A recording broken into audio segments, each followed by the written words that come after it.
জানাবো এই মুহূর্তে পাওয়া আপডেট বাংলা সংবাদ। শুরুতেই থাকবে গুরুত্বপূর্ণ সংবাদগুলোর শিরোনাম। কনজারভেটিভ ম্যানেজমেন্টে শরীফ ওসমান হাদী, অবস্থা আশঙ্কাজনক বলছে মেডিকেল বোর্ড। এদিকে ষড়যন্ত্র চলছে, নির্বাচন অত সহজ হবে না বলছে তারেক রহমান। জানাবো ওসমান হাদীকে গুলি করে হত্যা চেষ্টার প্রতিবাদে ধামরাইয়ে বিএনপির বিক্ষোভ। আরও থাকবে রাজধানীতে 4টি ককটেল বিস্ফোরণ, উত্তেজনা তুঙ্গে, আহত 1।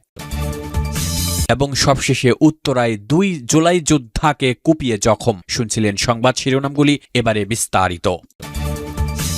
কনজারভেটিভ ম্যানেজমেন্টে শরীফ ওসমান হাদী, অবস্থা আশঙ্কাজনক বলছে মেডিকেল বোর্ড। ইনকিলাব মঞ্চের মুখপাত্র ও ঢাকা 8 আসনের সম্ভাব্য স্বতন্ত্র প্রার্থী শরীফ ওসমান হাদীকে বর্তমানে কনজারভেটিভ ম্যানেজমেন্টে রাখা হয়েছে। তার চিকিৎসায় গঠিত মেডিকেল বোর্ড জানিয়েছে, রোগীর সার্বিক অবস্থা এখনও অত্যন্ত আশঙ্কাজনক। শনিবার মেডিকেল বোর্ডের এক আনুষ্ঠানিক বিবৃতিতে এসব তথ্য জানানো হয়। বিবৃতিতে বলা হয়, শরীফ ওসমান হাদীর মস্তিষ্ক মারাত্মকভাবে ক্ষতিগ্রস্ত হয়েছে। প্রয়োজনীয় সার্জিক্যাল হস্তক্ষেপ সম্পূর্ণ হওয়ার পর তাকে ব্রেইন প্রোটেকশন প্রোটোকল অনুসরণ করে চিকিৎসা দেওয়া হচ্ছে। শারীরিক অবস্থা কিছুটা স্থিতিশীল হলে পুনরায় ব্রেনের সিটি স্ক্যান করা যেতে পারে। মেডিকেল বোর্ড জানায়, তার ফুসফুসে আঘাত রয়েছে। টেস্ট ড্রেইন টিউবের মাধ্যমে অল্প পরিমাণ রক্ত বের হওয়ায় সেটি আপাতত চালু রাখা হয়েছে। ফুসফুসে সংক্রমণ ও ARDS প্রতিরোধে সর্বোচ্চ সতর্কতার সঙ্গে ভেন্টিলেটর সাপোর্ট অব্যাহত আছে। বিবৃতিতে আরও বলা হয়, শরীফ ওসমান হাদীর কিডনির কার্যক্ষমতা বর্তমানে ফিরে এসেছে এবং তা বজায় রাখতে নির্ধারিত ফ্লুইড ব্যালেন্স অনুসরণ করা হচ্ছে। আগে শরীরে রক্ত জমাট বাঁধা ও রক্তক্ষরণের মধ্যে অসামঞ্জস্যতা দেখা গেলেও বর্তমানে তা অনেকটাই নিয়ন্ত্রণে রয়েছে। তবে এই অবস্থা সার্বক্ষণিক পর্যবেক্ষণে রাখা হয়েছে এবং প্রয়োজন অনুযায়ী রক্ত ও রক্তজাত উপাদান দেওয়া হচ্ছে। ব্রেন স্টেম ইনজুরির কারণে তার রক্তচাপ ও হৃৎস্পন্দনে ওঠানামা দেখা যাচ্ছে বলে জানিয়েছে মেডিকেল বোর্ড। রক্তচাপ নিয়ন্ত্রণে প্রয়োজনীয় সাপোর্ট দেওয়া হচ্ছে। হৃৎস্পন্দন বিপজ্জনক কমে গেলে তাৎক্ষণিকভাবে টেম্পোরারি পেসমেকার বসানোর জন্য সংশ্লিষ্ট টিম প্রস্তুত রয়েছে। Medical board Dhaka medical college হাসপাতালের one stop crisis centre, radiology, ICU, anaesthesia, neurosurgery ও অন্যান্য সংশ্লিষ্ট বিভাগের চিকিৎসক ও সহায়ক কর্মীদের মানবিক ও পেশাদার অবদানের জন্য কৃতজ্ঞতা প্রকাশ করেছে। এছাড়া রোগীর ভাই ও নিকট আত্মীয়দের মেডিকেল সামারি সম্পর্কে বিস্তারিতভাবে অবহিত করা হয়েছে। তারা চাইলে গণমাধ্যমের মাধ্যমে দেশবাসীকে বিষয়টি জানাতে পারেন বলে উল্লেখ করা হয়। একই সঙ্গে অপ্রয়োজনে হাসপাতালে ভিড় না করা, কোনো ধরনের ভিজিটর না আসা এবং অনুমান ভিত্তিক বা বিভ্রান্তিকর তথ্য প্রচার না করার অনুরোধ জানিয়েছে মেডিকেল বোর্ড। মেডিকেল টিমের পক্ষ থেকে শরীফ ওসমান হাদীর দ্রুত আরোগ্যের জন্য দেশবাসীর কাছে দোয়া চাওয়া হয়েছে।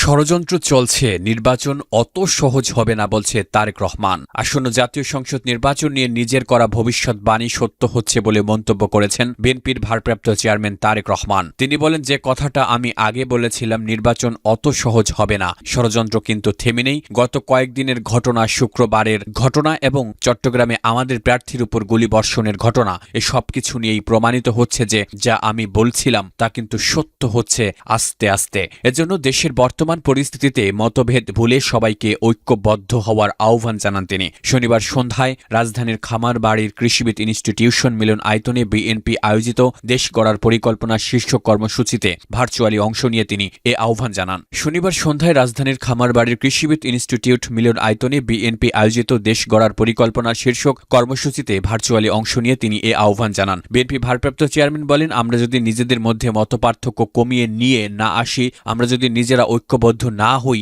এদেশ ধ্বংস হয়ে যাবে। তিনি বলেন, প্রত্যেকবার এদেশ ধ্বংসের দ্বার প্রান্তে গিয়েছে। প্রত্যেকবার আপনারা কখনো শহীদ জিয়ার নেতৃত্বে, কখনো দেশনেত্রী খালেদা জিয়ার নেতৃত্বে আস্তে আস্তে সেই খাদের কিনারা থেকে দেশকে আবার বের করে নিয়ে এসেছেন। ষড়যন্ত্রের বিষয়ে সতর্ক থাকার আহ্বান জানিয়ে বিএনপির ভারপ্রাপ্ত চেয়ারম্যান বলেন, বিভিন্ন সূত্রের খবর বলছে এই ষড়যন্ত্রগুলো আরও খারাপও হতে পারে। আমাদের ভয় পেলে চলবে না, মানুষের সাহস দিতে হবে, ঐক্যবদ্ধ হতে হবে। আমরা যত ঐক্যবদ্ধ হব, আমরা যত সামনে এগিয়ে আসব, যে কোনো মূল্যে নির্বাচন হবে। এ পরিস্থিতি যত আমরা তৈরি করব, ষড়যন্ত্রকারীরা তত পিছু হটতে বাধ্য হবে। চট্টগ্রামে ও ঢাকায় 2 সম্ভাব্য প্রার্থীর উপর গুলিবর্ষণের ঘটনা সম্পর্কে তারেক বলেন, চট্টগ্রামে ঘটনা ঘটেছে, গতকাল একটা ঘটনা ঘটেছে। এ ঘটনা নিয়ে কেউ কোনো ফায়দা লোটার অবশ্যই প্রচেষ্টা চালাচ্ছে, সবাইকে সজাগ থাকতে হবে। ইনকিলাব মঞ্চের আহ্বায়ক শরীফ ওসমান হাদীর উপর হামলার পেছনে কারো কোনো অসৎ উদ্দেশ্য আছে কিনা ভেবে দেখার পরামর্শ দিয়েছেন এই নেতা। ওসমান হাদিকে গুলি করে হত্যা চেষ্টার প্রতিবাদে ধামরাইয়ে বিএনপির বিক্ষোভ। ইনকিলাব মঞ্চের মুখপাত্র ও ঢাকা ৮ আসনের স্বতন্ত্র প্রার্থী শরীফ ওসমান হাদিকে গুলি করে হত্যা চেষ্টার প্রতিবাদে ধামরাইয়ে বিক্ষোভ মিছিল করেছে উপজেলা বিএনপি ও অঙ্গ সংগঠন। শনিবার ১৩ ডিসেম্বর ধামরাই পৌর শহরের রথখোলা এলাকায় বিএনপির জাতীয় নির্বাহী কমিটির সদস্য তমিজ উদ্দিনের নির্দেশে বিক্ষোভ মিছিল করেন নেতাকর্মীরা। এ সময় উপস্থিত ছিলেন উপজেলা বিএনপির সিনিয়র সহ সভাপতি রকিবুর রহমান খান ফরহাদ।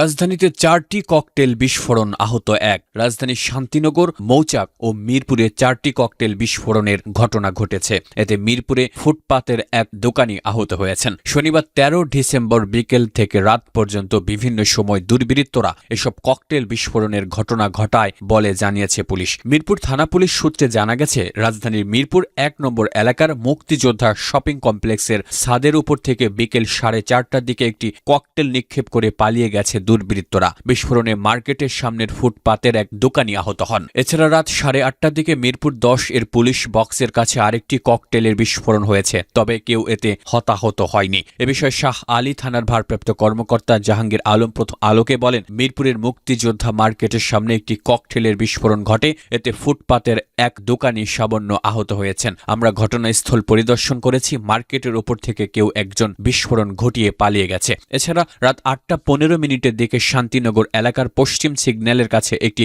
ককটেল বিস্ফোরণ ঘটেছে। ককটেলটি সিগন্যালের কাছের একটি বটগাছে থাকা বিজ্ঞাপনের বিলবোর্ডে লেগে বিস্ফোরিত হয়, এতে কেউ হতাহত হয়নি। অন্যদিকে রাত 8:40 দিকে মৌচাক ক্রসিংয়ে আরেকটি ককটেলের বিস্ফোরণ ঘটিয়েছে দুর্বৃত্তরা। এ ঘটনায়ও কেউ হতাহত হয়নি।